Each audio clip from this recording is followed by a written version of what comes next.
Assalamualaikum warahmatullahi nyolongkeun pantun saboh uh, pantun Iskandar Muda. Ah, Iskandar Muda kaleuh geupegah nanggro da papah beuget da jaga pakeun keuh jino syahra metuah talanggar sumpah demi ke harta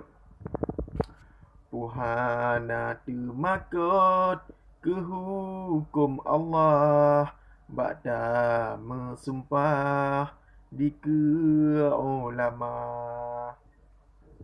di dalam sumpah kaleuh nepegah hana searah ngan Indonesia pakeun keuh jino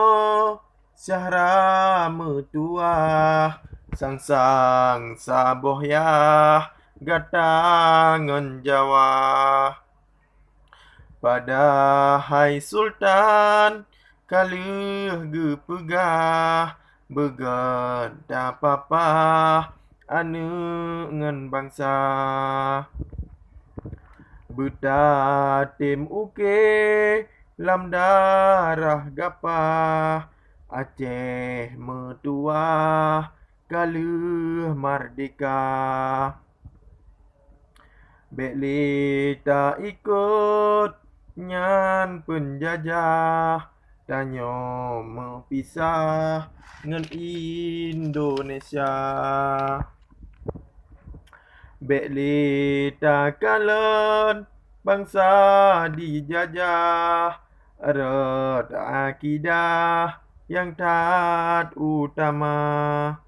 Rata jut gampung, rata daerah Wajib tak pegah kisah raja Getanyo pike besaban-saban Beuta tim timang anu bangsa Bangsa yang gaget sabe besajan Bek roh pantibang ja ikut gata Etno keuh pantun